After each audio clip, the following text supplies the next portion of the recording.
Fio, fio, fio, fio. Fio, fio, fio, fio.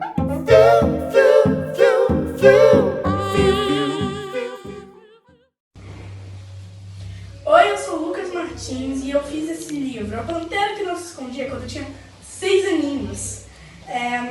Ela fala sobre como se fosse dar um vagabundo, só que é o contrário. Um vagabundo que anda. Deixa. E eu fui muito sincera quando eu escrevi esse livro, porque ele me conta sobre amor, tristeza,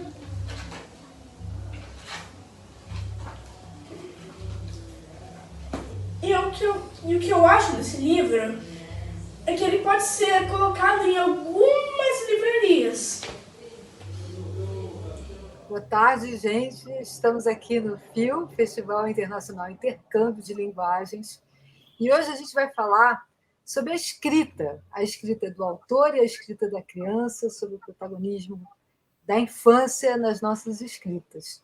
E para isso eu vou convidar duas pessoas magníficas, a autora, roteirista, Queca Reis, e a nossa mediadora ou dinamizadora, doutoranda, Mônica Clems, doutoranda de cinema. Então, é muito legal essa nossa reunião, que a gente vai falar da escrita na literatura, a escrita no audiovisual e a escrita para a TV, nessas três linguagens, com a nossa querida escritora Queca Reis.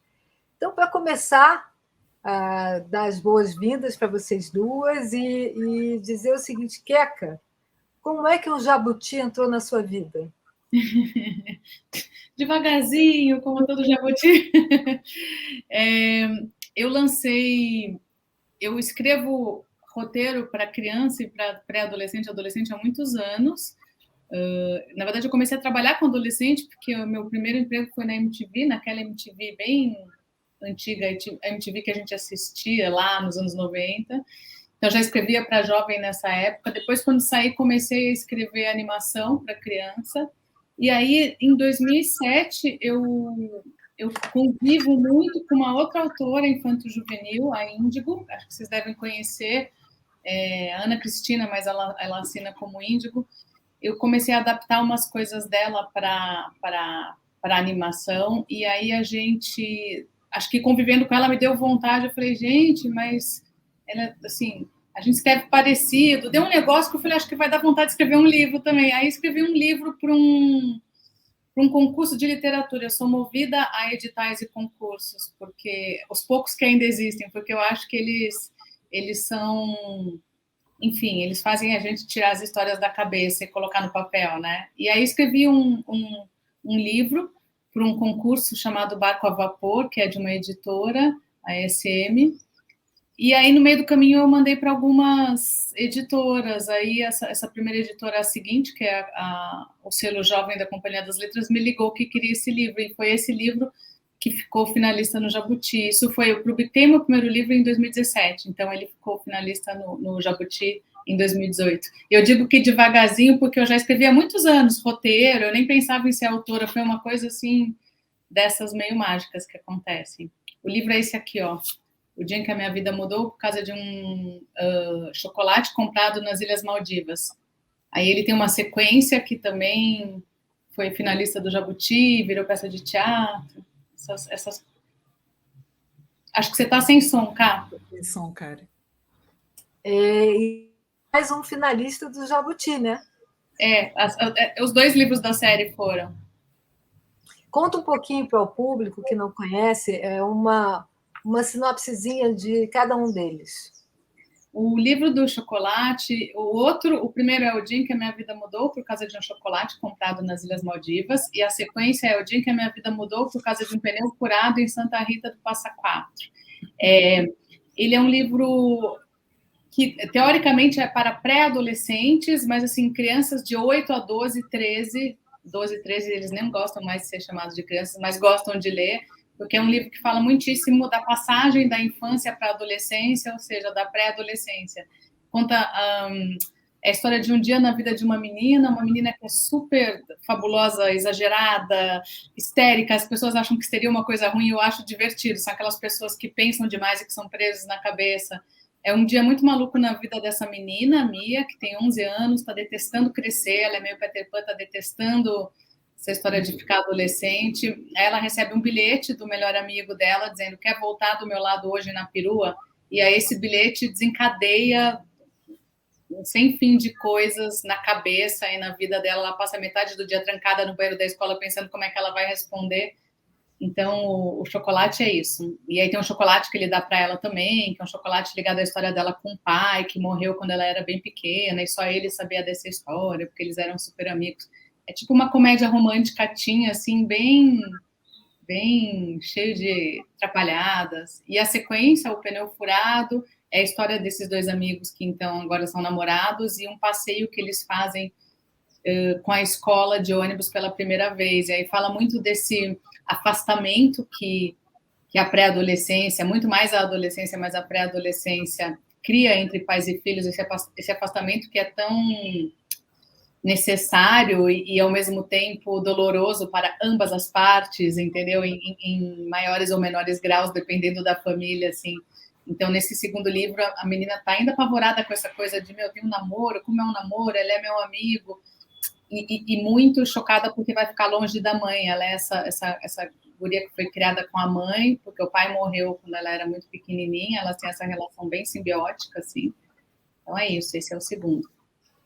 Super. Mônica, você quer falar? Como é que você decidiu fazer a série? Foi antes do primeiro livro ou a partir da recepção do primeiro livro? Como é que... Foi a partir da recepção do primeiro livro, porque eu nem tinha, na verdade, não é que eu não tinha pretensão de ser autora, eu acho que eu até tinha, mas eu tinha medo, assim, acho...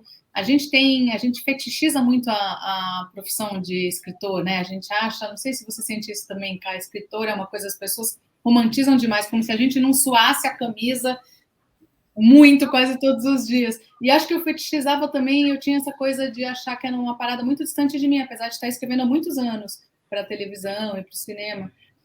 Mas aí esse primeiro livro foi muito bem recebido, assim, para além da coisa do Jabuti, ele virou peça de teatro, a peça ganhou muitos prêmios aqui em São Paulo, o público amava. Essa peça entrou em cartaz em 2018, a gente está até hoje circulando com ela pelo interior de São Paulo, porque eu entendi que eu acho que esse livro vai também, assim, também porque a gente fala de questões dessa passagem da infância para a adolescência muito objetivamente, assim, de um jeito muito legal, muito delicado, mas muito objetivamente. E a gente eu entendi que eu acho que falta um pouco, assim, né? Falar especificamente disso, que tem muita gente dessa idade que curte um monte de coisa.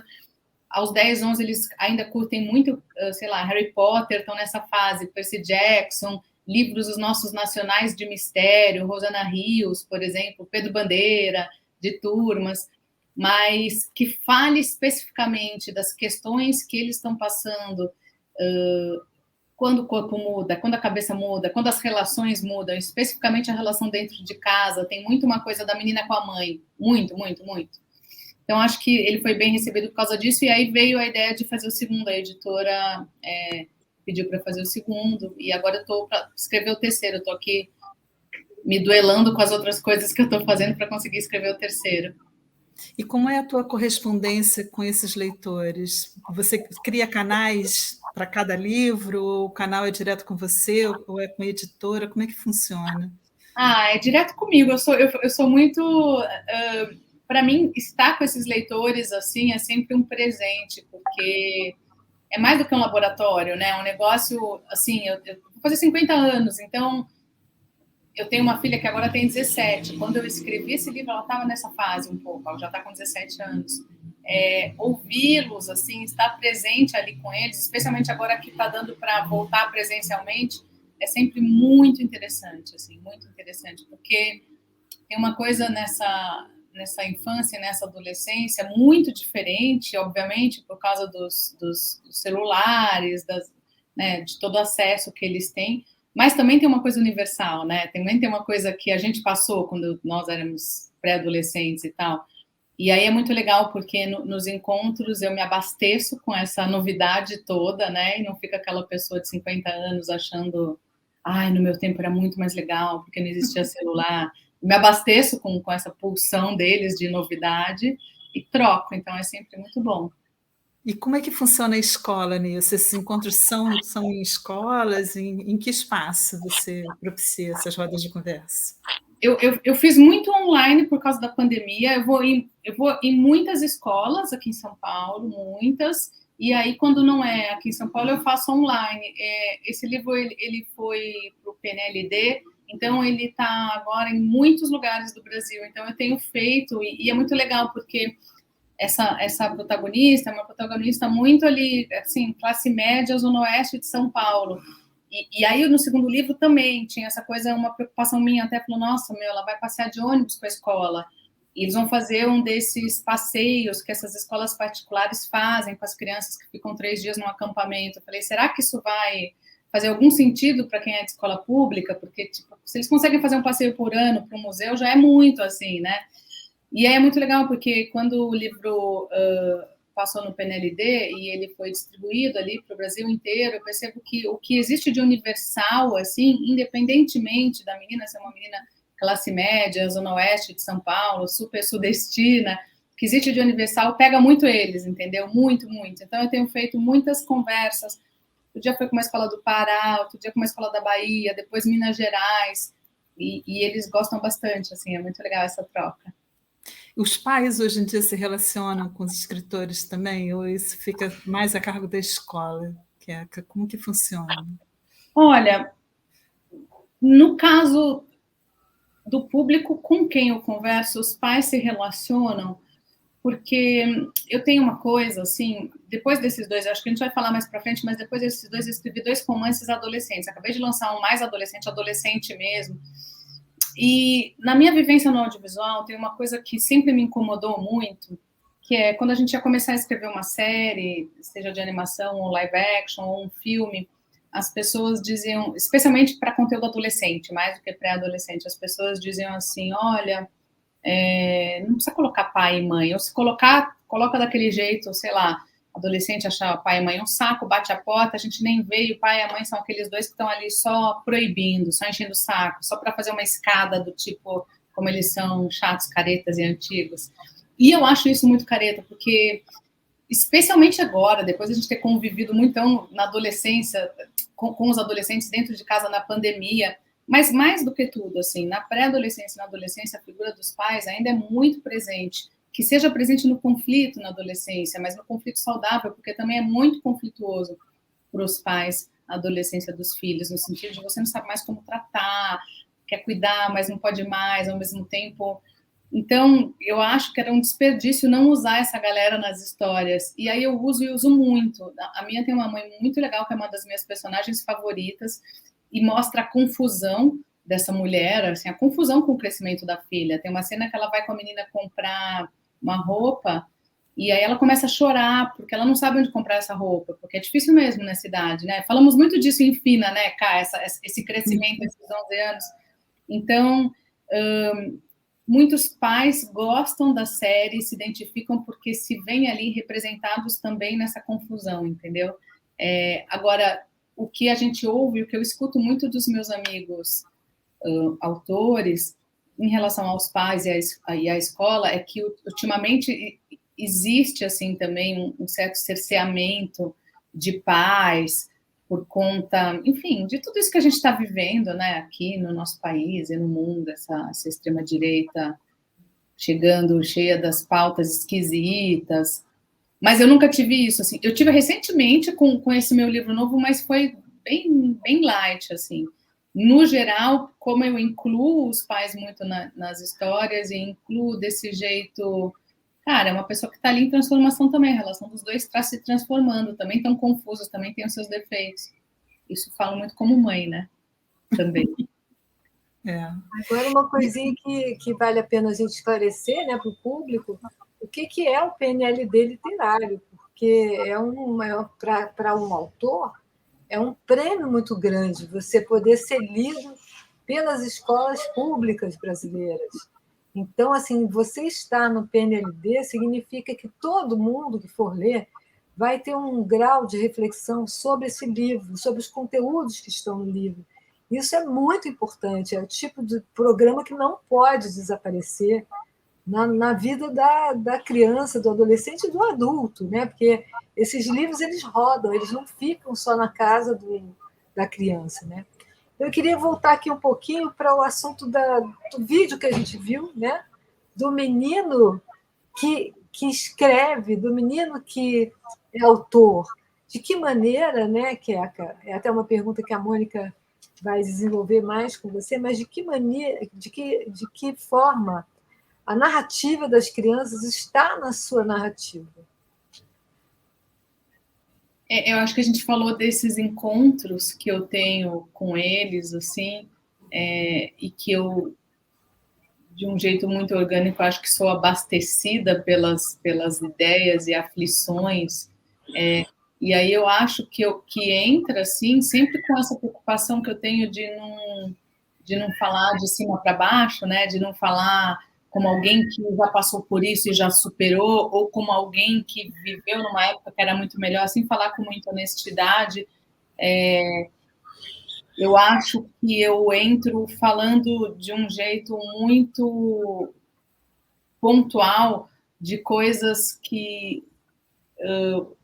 não coisas que não se dizem, assim, mas coisas que normalmente as pessoas têm um pouco de pudor de falar, sabe, assim, e como as personagens, a personagem dessa série que a gente está conversando, a Mia, por exemplo, é uma personagem muito dessas figuras que moram dentro da cabeça, aí tudo pode, né, ela tá falando, então eu escrevo em primeira pessoa, e aí acho que eu tento escrever com o coração e com a voz de uma garota de 11 anos mesmo, assim, tem a ver com essas interações que eu faço com eles, tem a ver, sim, muito com uma vivência que eu tive aqui em casa com a minha filha, e muito provavelmente com a guria que eu fui ali aos 10, 11 também, né?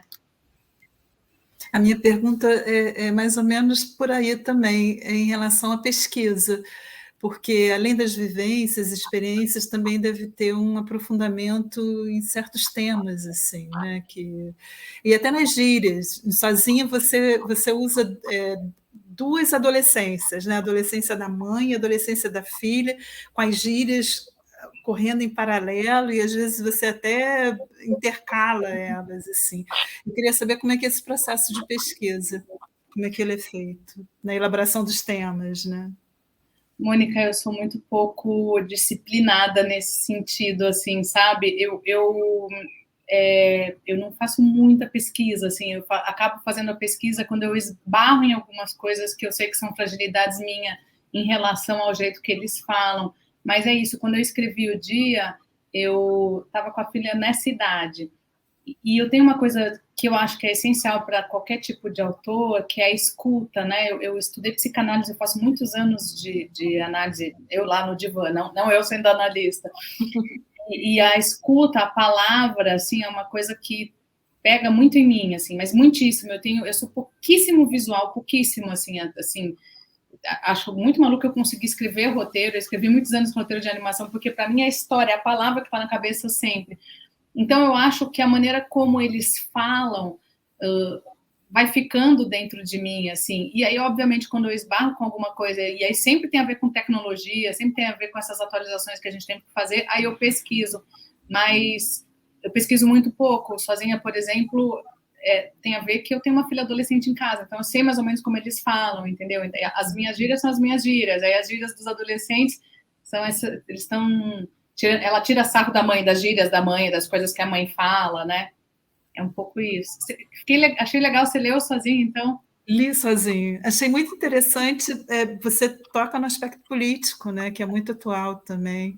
Ah, sim. Né, você coloca o personagem da mãe assim muito... Oi? Eu discordo da Queca, porque a Queca ela pesquisa muito. A gente fez uma sala de roteiros, né, do Fina, que foi um livro que eu escrevi e que eu tive a sorte de ter a Queca e o Márcio na sala de roteiro, e a gente se divertia muito, e a gente se emocionava muito, mas toda hora a Queca vinha com uma pesquisa incrível. Eu me lembro daquela pesquisa que você trouxe sobre o estirão, né, das crianças. Tem até um outro nome que eu esqueci, Rubicão. O Rubicão. Mas isso... Mas não é que eu não tenho metodologia, Cá. Isso são coisas que eu escrevo para esse público há muitos anos. Então, são coisas... O texto do Rubicão, por exemplo, era um texto que alguém tinha me dado quando a minha filha fez 9 anos. Uma amiga tinha passado para mim quando a Alice fez 9 anos. Então, são coisas que eu vou acumulando. Eu tenho, por exemplo, no meu computador aqui, uma pasta de referências de filmes que eu gostei.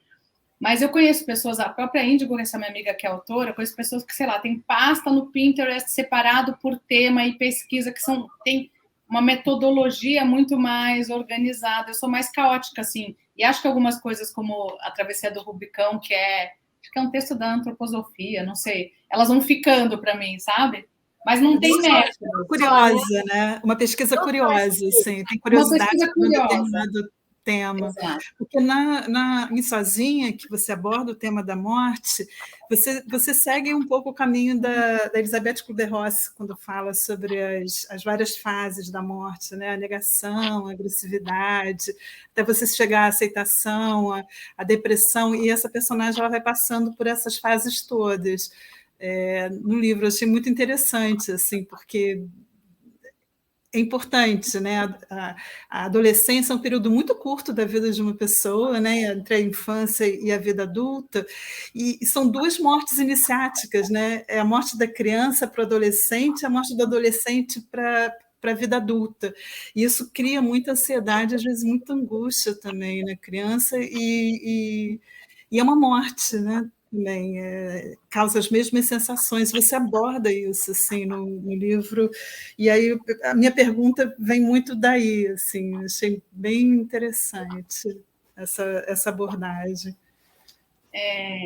Engraçado que eu acho que eu comecei a escrever outro dia, eu estava me perguntando um pouco de onde veio, né, o start, assim, a coisa, o gatilho para o Sozinho. Eu acho que comecei a escrever um pouco por conta desse luto que é a adolescência mesmo, um pouco pensando no luto, assim, eu estava vivenciando a adolescência da minha filha aqui, acho que o gatilho veio daí, mas acabou virando muito mais uma coisa, infelizmente, eu não tive que fazer muita pesquisa para isso, porque eu tive muitas mortes trágicas na minha vida, sempre de um jeito prematuro, então todas essas fases do luto, assim, são muito amigas minhas, até hoje são muito, infelizmente, muito conhecidas, assim, eu estava ali, eu escrevi esse livro chorando muitas vezes e calhou de...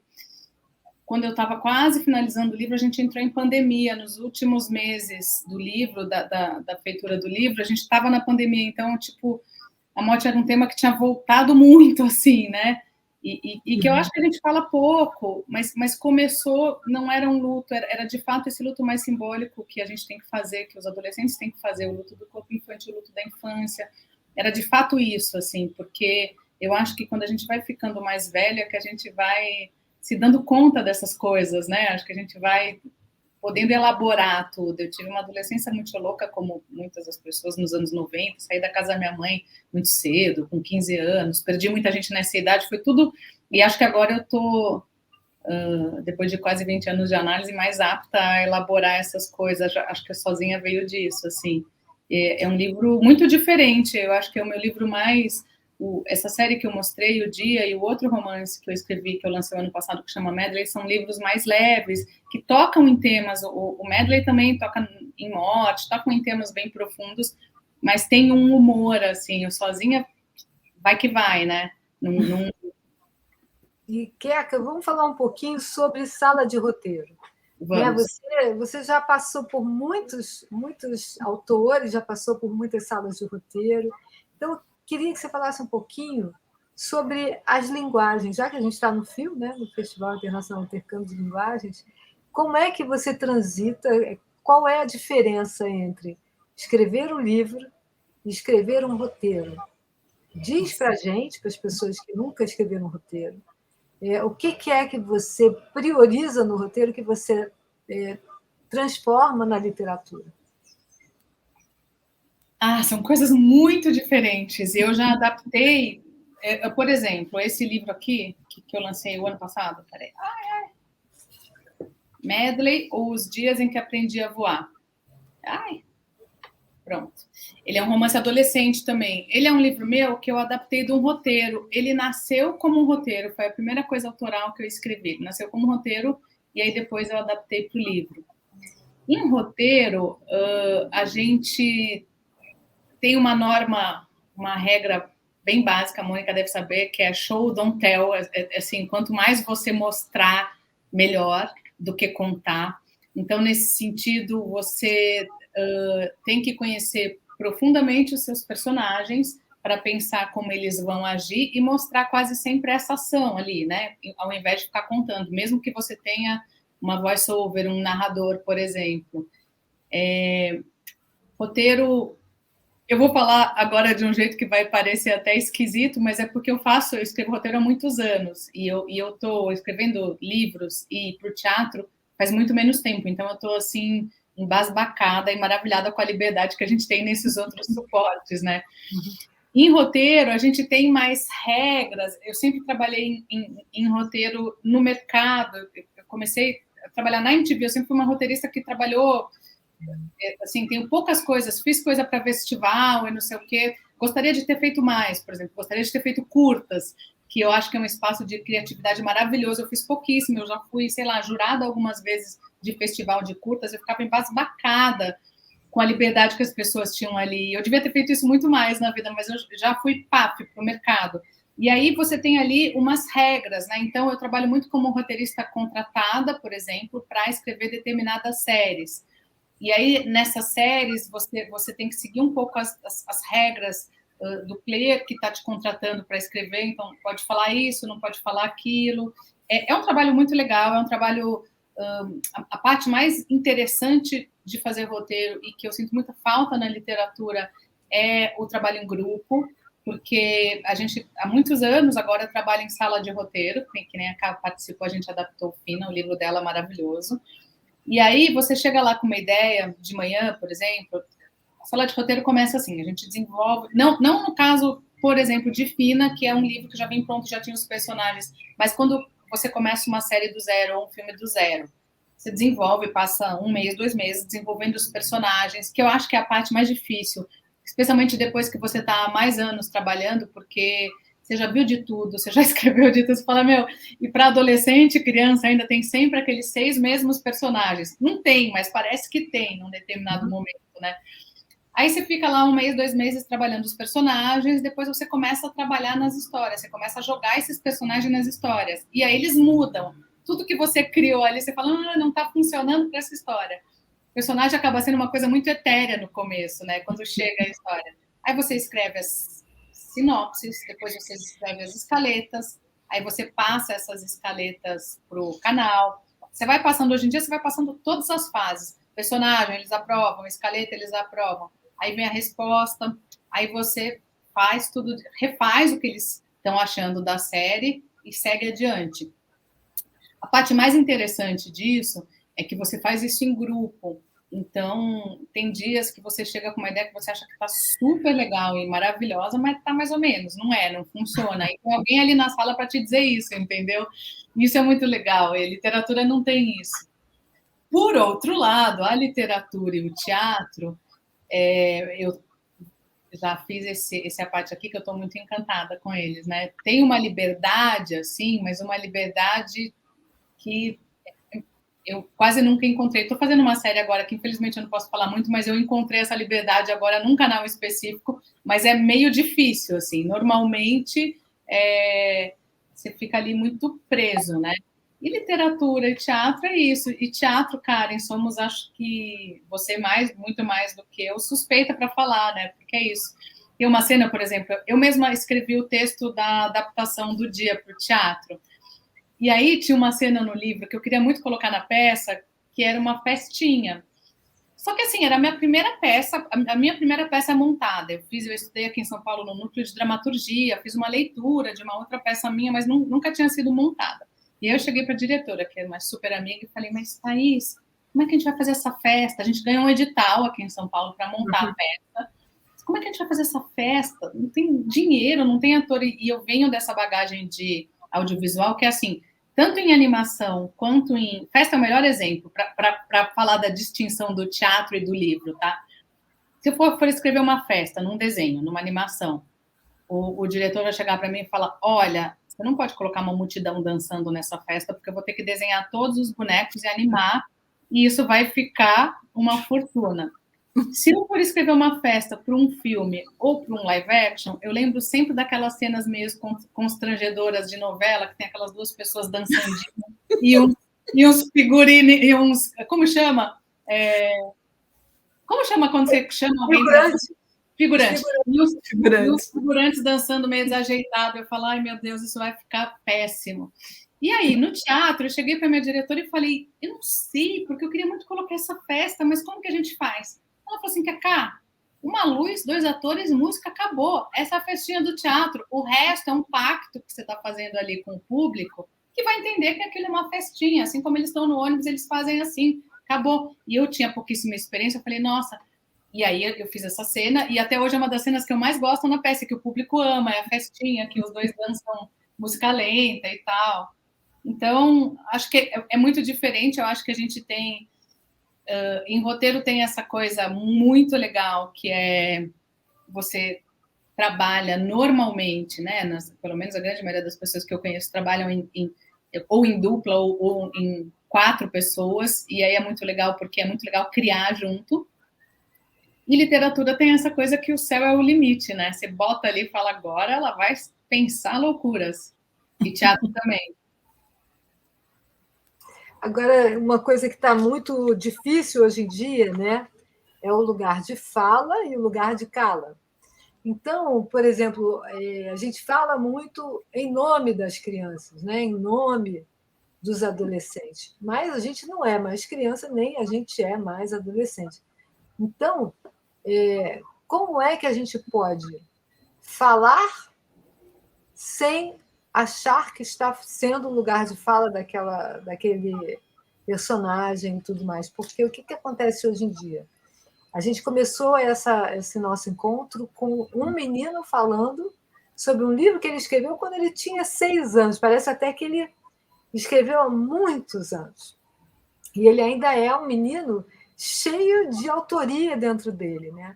Então, a minha pergunta é como é que a gente pode, no lugar de adultos, estimular esse lugar de fala, de autoria das crianças, sendo autores? Boa pergunta, Cá. Será que a Mônica quer começar e eu engato? Eu acho que tem que estimular muito a sua própria criança, né? A sua própria história. Você fala isso em Sozinha, né? Você utiliza muito a memória, a historicidade, né? O diário. E eu acho que cada um de nós tem isso, né? Tem gente que implode isso dentro dela, mas eu acho que essas crianças e adolescentes, elas não morrem verdadeiramente, né? Elas ficam ali. Eu sinto muito que hoje em dia as crianças não se colocam. Eu estou falando as crianças que eu tive contato recentemente, né? Porque as crianças é um universo gigante, né? Mas as crianças que eu tive contato recentemente no chão da escola, é como se as autorias não fossem delas, como se elas estivessem fora da história, lendo as histórias, né? E como é que a gente pode estimular que as crianças com quem a gente tem contato, ou as crianças leitoras, possam se ocupar do seu lugar de fala e serem autores das suas histórias? Porque é como se fosse assim, a história ela é escrita por outros. A gente demora muito tempo para entender que a gente escreve as nossas histórias. E eu acho que hoje em dia, nesse ritmo que a gente está, depois de uma pandemia, a literatura, a escrita, elas podem realmente salvar almas, sabe? Salvar pessoas. Então, assim, talvez o nosso... Isso é uma reflexão, não tem nada pronto, não. Mas talvez o nosso lugar de autores também seja esse lugar onde você faz um portal para que o leitor ou aquele que imagina a sua história se coloque naquele lugar, naquele personagem, e se coloque também no seu lugar de potência, de poder escrever o que quer sendo autor, entendeu? Complexo, né? Mas Na literatura tem, mas no cinema tem isso. Tem algumas séries e alguns filmes que são mais cultuados assim, pelos adolescentes que eles continuam a história.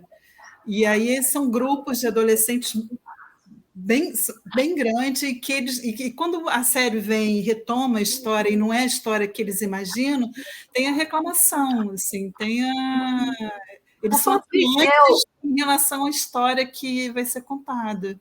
O próprio E para fanfic criança mais menorzinha, eu acho que tem mais o estímulo, né? O estímulo da família, o estímulo da escola mesmo.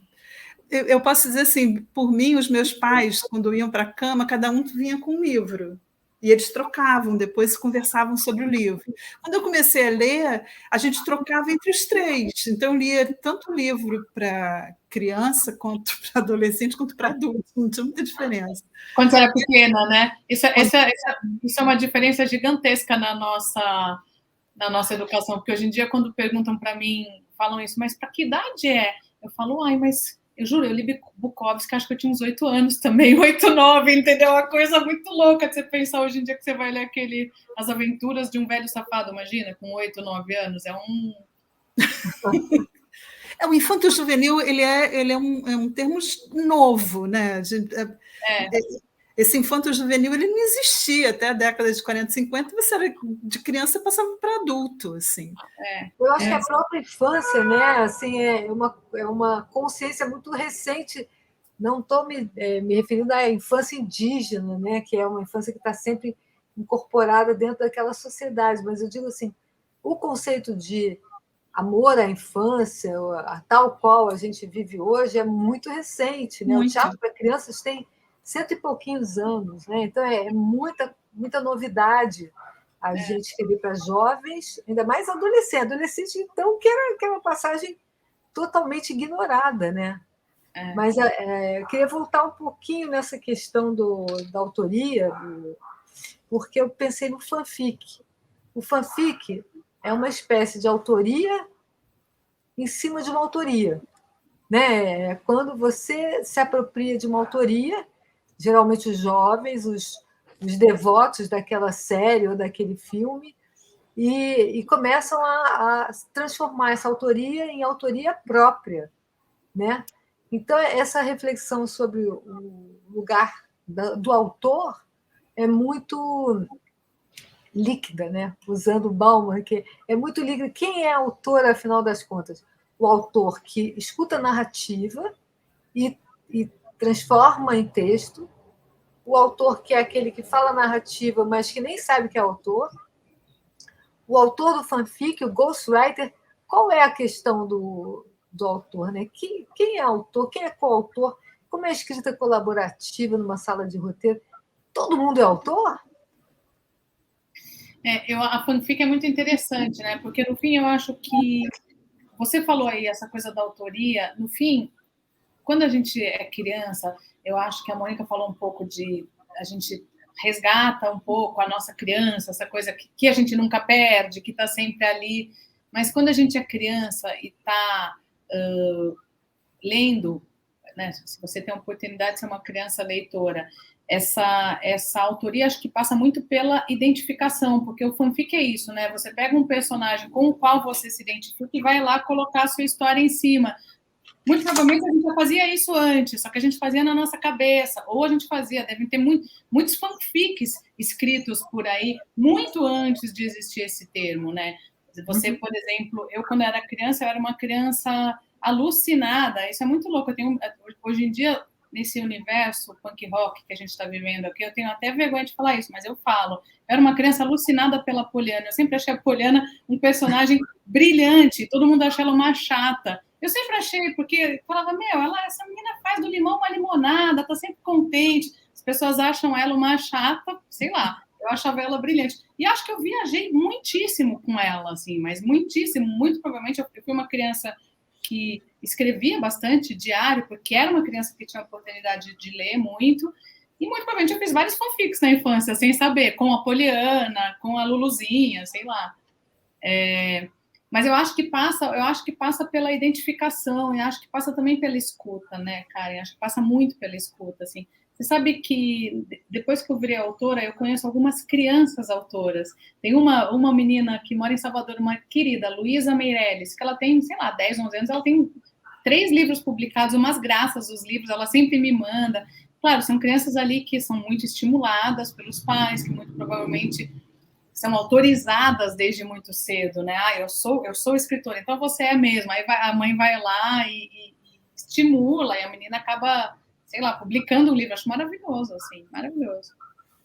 Eu acho que tem um pouco de bolsa amarela, né? Porque a Lígia Bojunga, né, quando estimula a gente a ser autora ali na história, assim como a história da personagem, né? Você fica, nossa, então eu também posso escrever. Né? Uma sensação que eu tenho como autora é que quando as crianças ou os adolescentes conseguem ter o efeito do espelho, né? Ou quando eles conseguem se identificar com aquilo que está ali em cena, ou com aquilo que está ali no livro ou na tela, eles se empoderam, eles se satisfazem com tudo que eles estão pensando. Então, eles falam, então eu estou pensando uma coisa que alguém também está de acordo. Né? Então, a questão da autoria é a questão do leitor também, né? Porque o leitor é autor também. É uma coisa muito complexa essa. É porque dá margem à imaginação, né? Você ativa aí vários sistemas cognitivos, né? Atenção, percepção, muita coisa que é ativada. As histórias são diferentes para cada um, não tem jeito. E pensando aqui agora nesse momento, Queca, qual seria uma história que você gostaria de contar e que você nunca viu nada igual? Nossa, não sei, é difícil porque ainda mais a gente que vive lendo e vendo e se abastece, né, de tanta coisa. Eu tenho uma história na cabeça que eu não sei se eu nunca vi nada igual. Muito provavelmente ela é uma cola de muitas coisas juntas. Eu ando com vontade. Era uma peça que eu nunca consegui escrever e que eu quero transformar em um livro. E não vai ser um livro infantil nem adolescente, é um livro adulto que chama Cansei.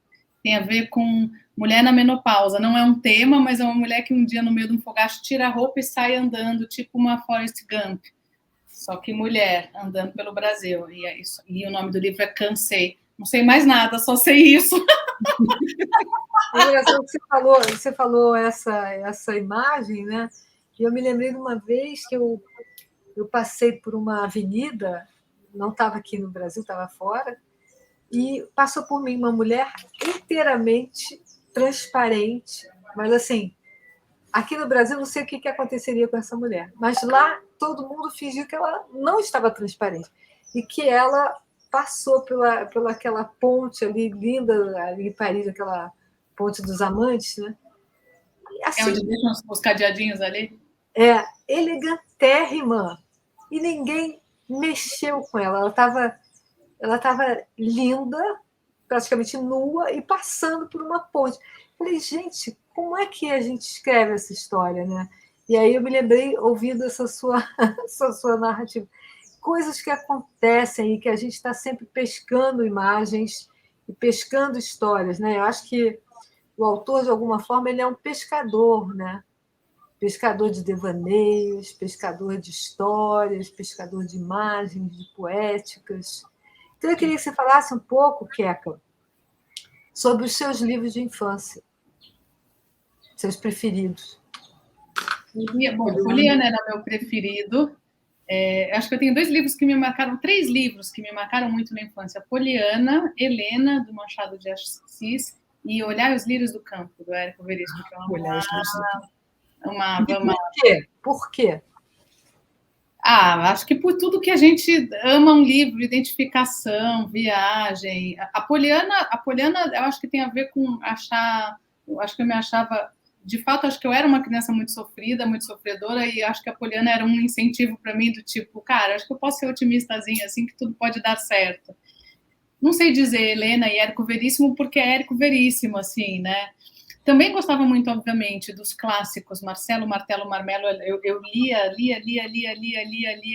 muito, e Menino Maluquinho, o Ziraldo fez 90 anos agora, né? Menino Maluquinho me emocionava muito, me emociona até hoje, ler aquele poeminha dele do final, quando os pais se separam, que eu acho aquilo uma obra-prima, e é uma obra-prima da simplicidade, assim, é tão difícil escrever simples assim, né?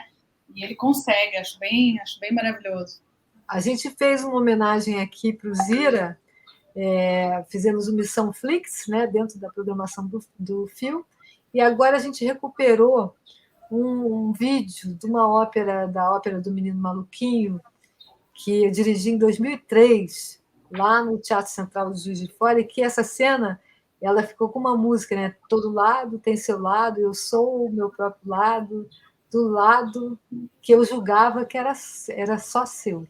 Nossa, mas é muito bonito isso. É muito bonito, e na verdade não é simples, parece simples, mas é muito genial no fim, é muito, né? É muito genial, muito genial. Mônica, eu e o seu Flix livro? até hoje. Eu tenho meu Flix até hoje. Ganhei em 72, com autógrafo. E qual foi o seu livro? Uma outra coisa legal que eu queria te perguntar, como é que são os seus autógrafos, porque assim, eu guardo todos os meus livros autografados, assim, seja pelas pessoas que me dão, né, amigos queridos, ou pelos autores. Como é que é essa relação com o autógrafo no livro, Queca? Eu tenho uma coisa meio engraçada, que eu quero sempre fazer um autógrafo ou uma dedicatória brilhante e eu nunca consigo. Porque eu fico pensando assim, não sei se você tem isso também, Cá, mas você fala, sou uma escritora, a pessoa vai querer que eu escreva alguma coisa muito emocionante e acaba sempre saindo um beijão, boa leitura, porque eu me atrapalho, eu fico atrapalhada, eu fico ali me cobrando, falando, eu vou ter que escrever uma coisa muito legal para a pessoa lembrar. É uma relação um pouco tensa ainda. Eu acho que é isso, eu sou autora recente, né? Comecei a escrever, tenho 4 romances e alguns contos em coletâneas de contos, mas então é tudo isso para mim ainda é um pouco tenso, porque eu quero escrever fazer uns autógrafos lindos. Minha letra é uma letra que parece uma letra de adolescente. As dedicatórias sempre são meio miadinhas. Ô, Mônica, a gente estava. Daqui a pouquinho a gente vai encerrar, mas eu queria que você falasse também dos seus livros de infância, Mônica. Mônica, Queca, ela não é uma pessoa que você olha e você leia tudo, tá? Você pode passar um scanner na Mônica que tem mais coisa que você ainda não viu. Então, a Mônica, além de ser uma doutoranda, uma mestre em mídias criativas, ela, além de tudo, ela é médica também. Então, não é uma... Ela é médica, oncologista. A cineasta. Doutoranda, para mim falar essa palavra, doutoranda e médica, eu acho a coisa mais adulta do mundo, assim. doutoranda em cinema, sabe? Então, quer dizer, cinema. E faz umas maluquices, assim, uma galeria heterotopias. Depois ela vai falar um pouquinho sobre isso, mas é uma mistura de cinema com tudo isso que a gente está falando, com literatura, com artes visuais. Mas eu queria, Mônica, que você falasse um pouquinho, antes da gente entrar nas considerações finais, sobre o seu livro preferido de infância, ou os seus livros, e por quê. Eu nasci no meio adulto, né? Fui primeira neta, fui primeira filha de pais e avós que não sabiam muito bem lidar com criança. Eles continuavam no mundo adulto deles. E eu brincava de estar no mundo deles, né? Brincava de ser adulta lá no mundo deles. O meu avô, para me fazer dormir, ele deitava comigo na rede e lia contos orientais. Então, assim, até os meus 4 anos de idade, eram Pássaros de Fogo, eram espadachins, né? Era adagas. Eu não tive muito contato com Belas Adormecidas e Brancas de Neve, não. Flix foi um livro importante para mim, porque eu me sentia muito Flix na época, e acho que todo mundo se sente um pouco, né, fora da caixinha em um determinado momento da vida. Eu acho que eu sempre fui um pouco fora da caixinha, em todos os lugares que eu tive, assim, eu nunca me senti muito encaixada. Isso se tornou sem importância muito rápido também para mim. Os Meninos da Rua Paula foi um livro importante para mim, infantil, porque eu li, eu chorei muito e eu gostei muito, e aí era véspera de prova e a minha mãe perguntou assim, qual é o nome de fulano de tal? Eu não sabia. Ela falou assim, mas o que vai cair é isso. Aí ela fez mais outras 3 perguntas muito objetivas, sabe? Assim, tipo, que data que aconteceu isso? Que eram perguntas que eram feitas naquela época na escola. E eu não sabia nenhuma dessas perguntas, e estava passando no drive-in em Niterói. Eu moro em Niterói, e meu pai me levou. Meu pai e minha mãe tinham lido o livro, meu pai também não lembrava desses nomes todos. E aí eu chorei de novo no drive-in, foi uma coisa que eu fiz com meu pai, né? Era uma relação nossa, né? De afeto, numa véspera de uma prova. E aí, quando eu cheguei em casa, minha mãe fez as mesmas perguntas, eu continuei sem saber responder, porque eu fiquei envolvida na história e aquilo não tinha a menor importância para mim. Assim. Então, ele é um livro importante, porque me marcou mesmo. E eu reli recentemente e fiz pesquisa em relação ao livro, é um livro muito político.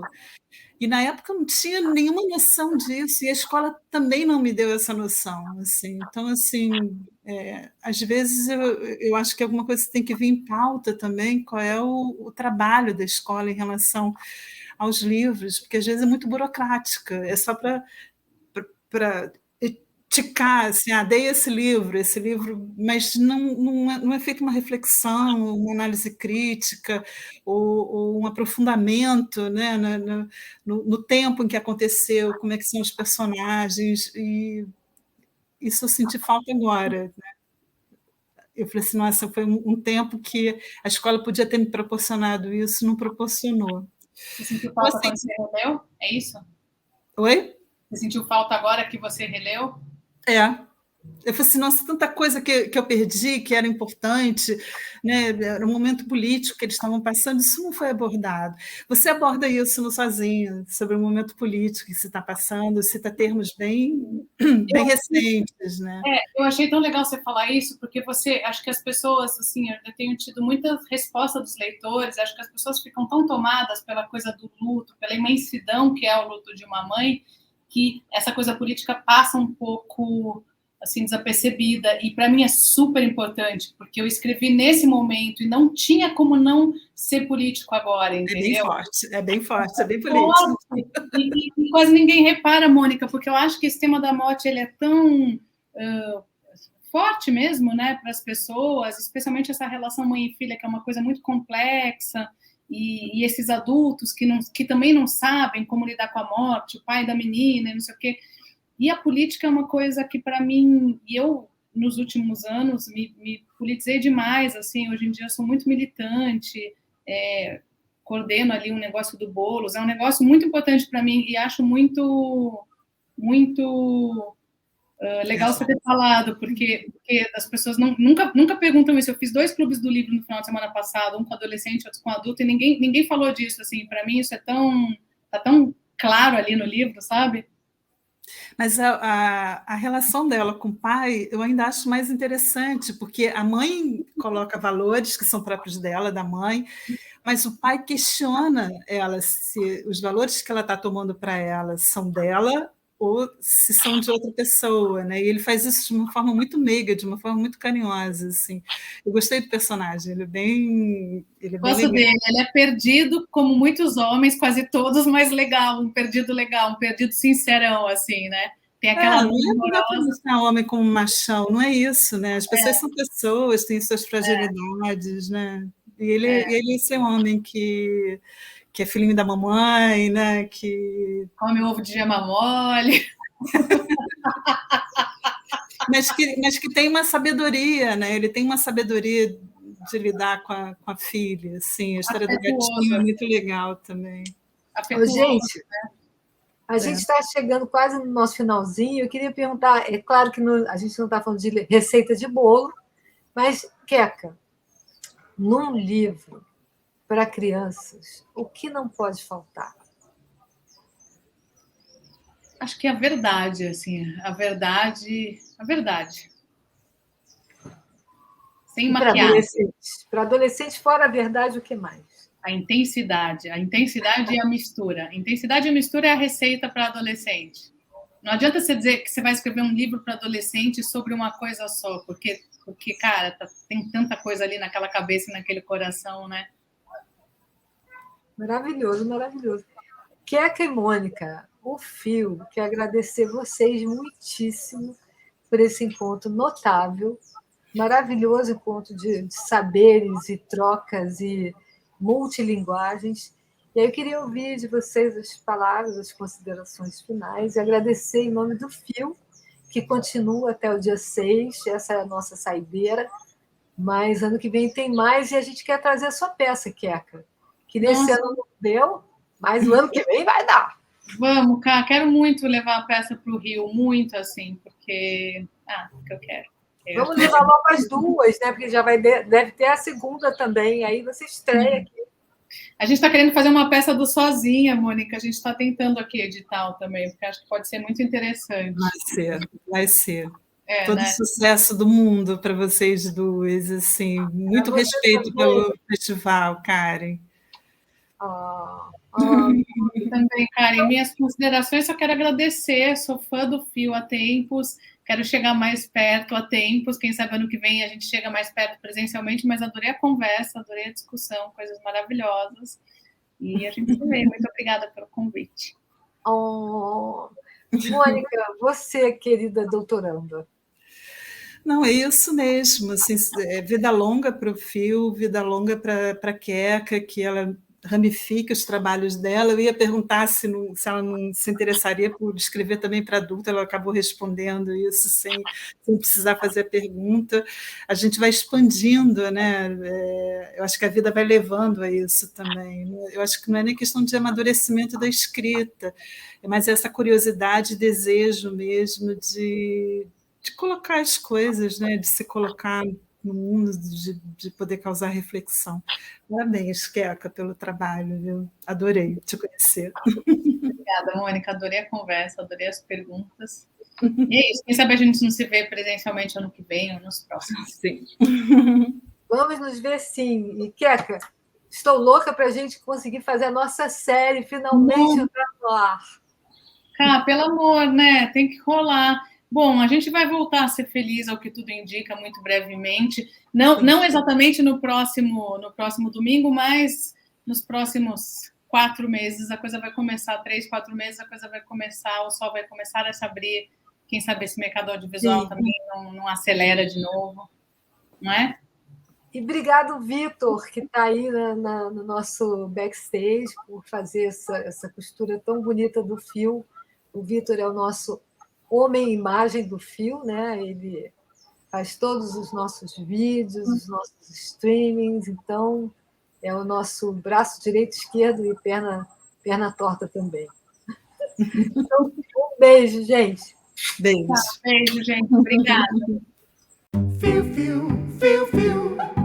Feel, feel, feel, feel. Feel, feel, feel, feel.